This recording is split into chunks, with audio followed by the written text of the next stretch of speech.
networking is really important. There's kind of two sides to looking at this. There's the talent and there's the business, right? And I remember years ago when I set up in business, the council were running these kind of, setting up your own business workshops, which I kind of went to. I think there was some kind of grant attached to it or something. But anyway, I found myself in this workshop that I was completely disinterested and didn't want to be there.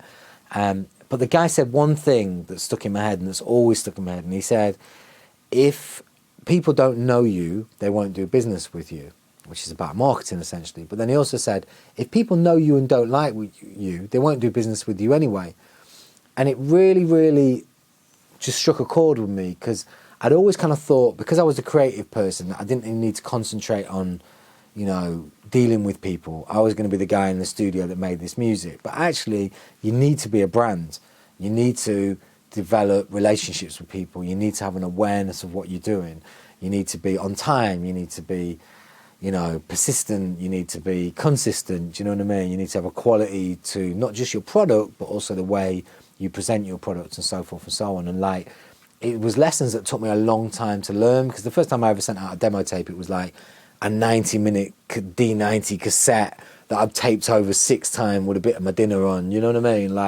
And you kind of, whereas nowadays if I'm rolling with product, it's properly done, it's mixed mastered, there's a nice cover, it's got all the contact information, it's everything that's needed.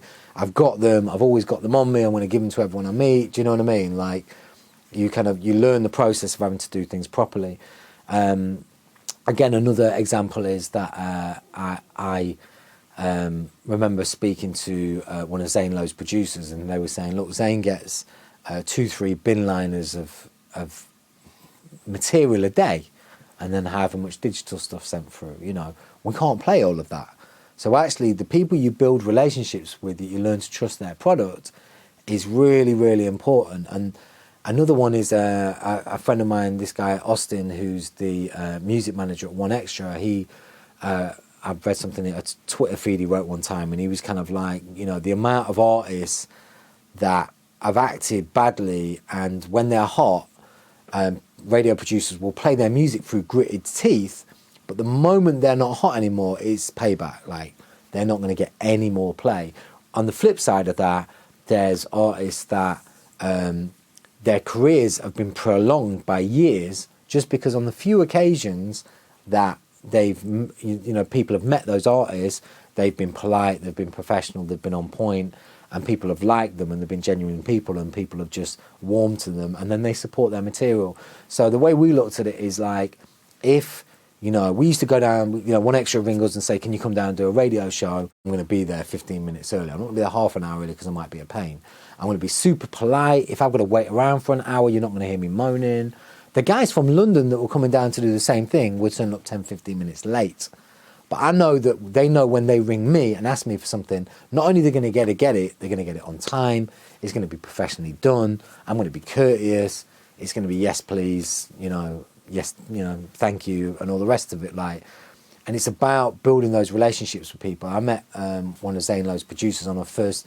She was the broadcast assistant, which essentially, you kind of log the tracks that have been played. You maybe get someone on the phone. It's not the most glamorous position in the team. And it was her first week on the job. But I started talking to her because she had to get in touch about a track, and I was, built up a relationship with her. She then ended up being Zane's producer, and then she went on to other things. You never know where people end up. So sometimes, you put the wrong foot forward, and that can stay with you for a long time. My advice for anyone studying who wants to maybe do some of the things that I've done in my career and go into this line of work will be twofold. First one is, do not think for a second that because you've applied and possibly worked really hard in an educational environment, that's going to get you a position. Now, most of the people that I know that work in the music industry, particularly on the business side, have worked to a certain level and have got degrees or masters or whatever, but not necessarily in anything to do with music. It just shows that they can work to that level.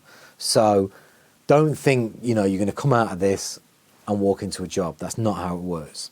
The second thing is your work ethic and your attitude is unbelievably important. Some of the most successful artists I've ever worked with, some of the most gifted artists I've ever worked with, you've never heard of, because their stuff never came out.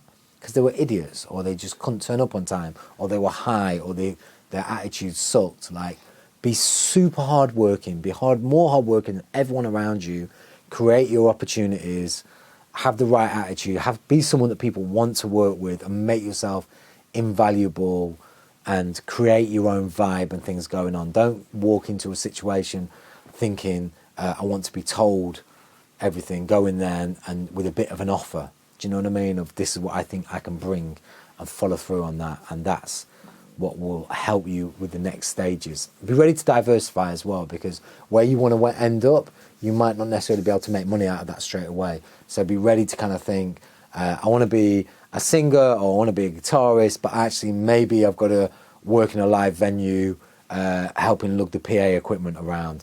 Maybe I've got to work for doing security at a venue. Maybe I've got to, whatever the routes are, try and stay in your industry, but do whatever's going to bring in money, because all that will help you build relationships and people know you're reliable. People get to where they go from the weirdest of routes. So don't be kind of set of, I'm a music producer, I'm just going to produce music, because the chance of you making money of that in the first few years are next to none.